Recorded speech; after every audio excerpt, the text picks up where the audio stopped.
Welcome back to another video. It's your man Jay Wills. I'm going to give you my full review of the LG V10. Let's do it.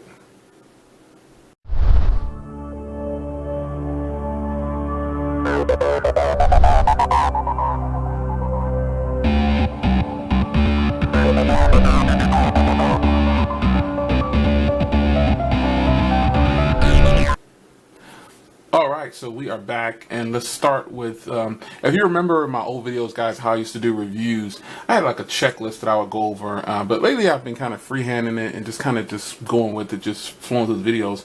But this phone deserves a lot of respect, and I'm going to go ahead and go down the list of things that are important to me in a device, and are probably important to some other people as well.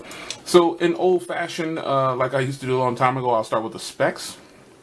And let's start with the techie stuff first and get that out of the way for all the people that feel that's important.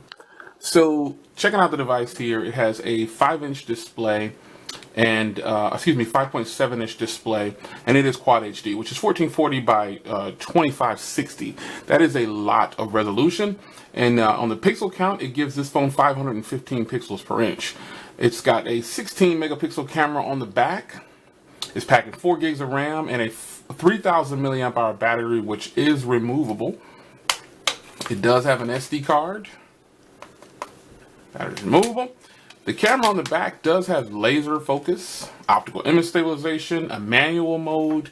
It is loaded up to the gills. It is just packed away. The phone measures in at 192 grams and 8.6 millimeters in thickness. Snap it together. The color that I have here is it's rose gold and it's beige. That's the official color, beige, but it's trimmed in rose gold, as you can see there. So it is a very beautiful device. It's running 5.1.1 out of the box. It should get 6.0 if that's important to you.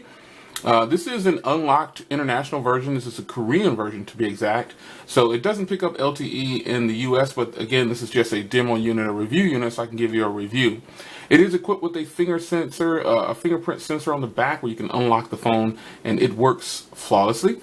It is certified 810G certified, so shock resistant, and it can withstand some serious drops. There's a video out by Android Authority where Lam's doing some drop tests, and it survived pretty much all the drop tests until he threw it about 12 feet in the air, and it still worked. It only cracked just a part of the screen, and it still works. So this should be a nice heavy-duty phone for you.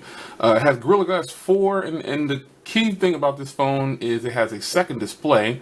It's 160 by 1040 along the top of the pixels, and it's 2.1 inches. So that's a really nice thing about this phone. Now, it does run the Snapdragon 808, so some techies might be upset that it doesn't run the 810, but nonetheless, it still puts in work, and it does pretty good. It has the Adreno 418.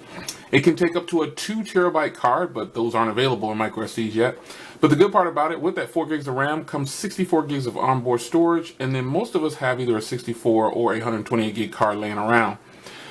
So the camera, once again, is the same camera pretty much from the G4, and it is flawless. If you haven't seen that video, go ahead and check it out. I've got several videos up on the camera. The front, however, has dual 5 megapixel cameras for depth of field, and it really does well. I've got videos up on that, and I'll get into the little extra window there in a second, but pretty much that's all the techie stuff I really want to cover. It does support the 5 gigahertz band. Oh, one thing, it has fast charging. I forgot to mention that. 50% within 40 minutes. Quick Charge 2.0. And it's got noise canceling microphones, so that I can actually control the microphones when I'm recording video. On the back and front, I can zoom out and have the phone focus on my voice or the person's voice in front of me. Space gray, luxe white, modern beige. This is what I have, trimmed in the rose gold, or ocean blue and opal blue. So those are the technical specs of the device. So real world testing, let's get into it. So the first thing I want to talk about is the actual screen. And the screen itself is a 5.7-inch Quad HD display.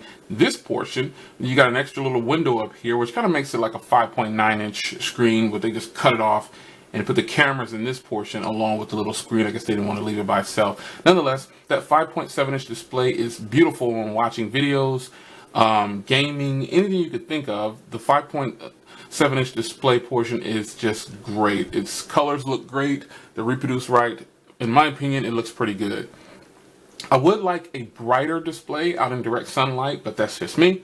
It does get pretty bright, but it's not as bright as some other phones that I have it in my catalog. So the screen is great, but I would like it a little bit brighter. So let's jump up to the 2.1 inch display up here. So this is kind of not like a ticker, but it also is kind of for notifications. So one thing that's great about this, as you can see now, I just have my name up there, but I can swipe through and it'll take me to the last things that were open on this page. This is the last things that were open, like kind of like a quick taskbar. Like if I go here, so you can see it's mirroring that. So you don't have to press that button there. You can just swipe on the top if you wanted to and get to it. Next, you'll see a bunch of shortcuts that people might use, which is settings, calculator, LG Fitness, clock, and quick memo. Those are things that most people probably would want to get to pretty quickly, and you don't have to do anything like going into the settings or the phone or anything to get to it. You just swipe across and it's there. On the top here, it can actually play your music as well. You can control your music, so that's another great feature of having this along the top. And on the last page, you just customize your name. So how do you get into it? You just long press and it'll let you go in and customize your name. You can change the font of this up here. So let's change it to pure white and then save it, and you'll see it's gonna change. You see it change there. So that is a good thing. So the next thing I want to talk about is the body.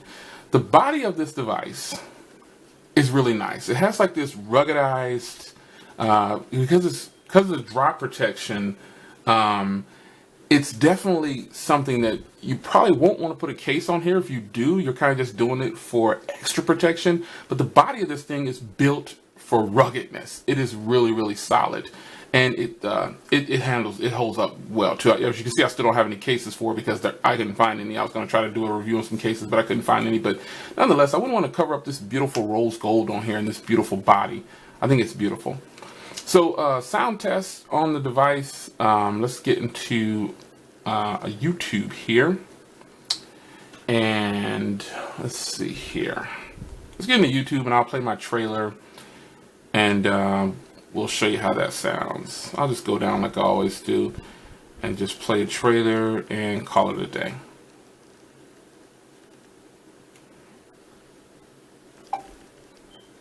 Oh, I got Bluetooth on. 1 second.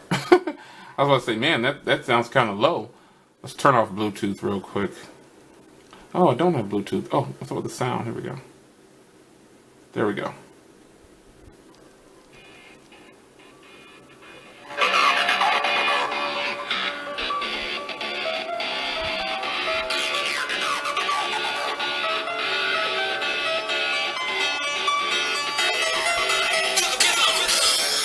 So as you can see, that's kind of definitely one of the weaker points of this phone. But to offset that, because the speaker is just this little speaker on the bottom here, so it's not the loudest or greatest speaker at all, but it comes with headphones, and it comes with a hi-fi setting on here when you plug in headphones. So when headphones are plugged in, this will light up, and you'll get some really, really great sound. I've actually got a video on that as well. So be sure to go check that out. So the external speaker is, definitely on the weaker side, but the actual headphones that go with this device are phenomenal. So cameras, obviously the cameras on here was the main focus of this device. So I'll go ahead and go to the manual settings here. As you can see here, this manual settings in this camera are just phenomenal. I've got a great video once again set up on the camera alone.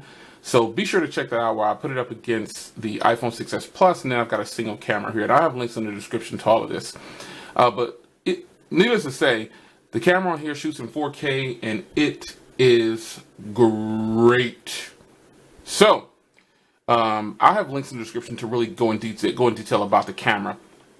But web browsing on here is great to say the least. When you have a 5.7-inch display, you're going to get some great viewing experiences. So web browsing over Wi-Fi, nothing spectacular, just a web browser. And Chrome works pretty good.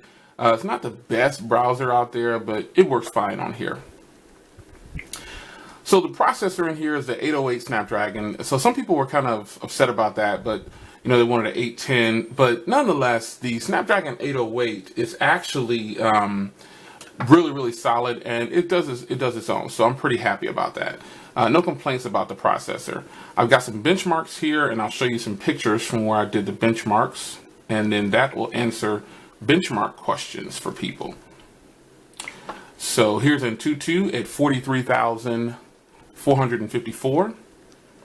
You can see how it measures up against some devices.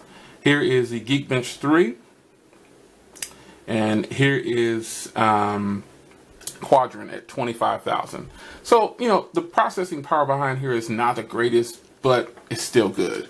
Call quality over T-Mobile's network was great. I tested on AT&T and T-Mobile actually, and both work fine. Picking up HSPA Plus again, but because this is an international version, it doesn't have LTE in the US, but I found that web surfing and web browsing, now yours won't have this unless you have this model. You'll have an LTE version of it when it comes out in this fall.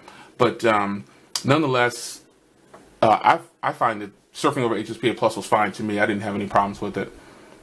The only real standout features I get from here is the dual screen, the hi-fi audio, and the little the extra screen up top here for this. It's pretty good. Last but not least is the battery. The battery on this thing is removable, and it is a pretty good battery. I got about at most almost 5 hours of screen on time, so that's pretty good for a screen. A phone with these specs like this, you know, you're going to need a 4,000 milliamp hour battery at least to pull 2 or 3 days out of a device with a screen like this. And the screen pulls a lot of energy. But I will say that the phone has great standby time, and then also the battery lasts a full day, so you can make it through a full day.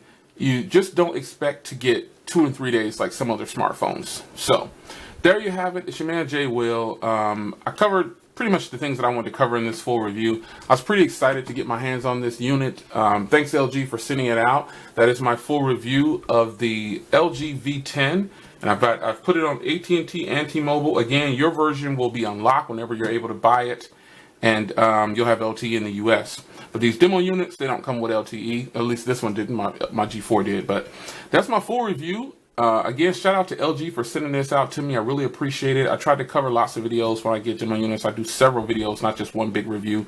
So I'll have links in the description of all the videos that I have on this phone, so be sure to check them out. If you like videos like this, or you like my channel, just go ahead and share this video. Check out all the other videos, and be sure to rate and subscribe. And I appreciate your support, guys. It's your man Jay Will.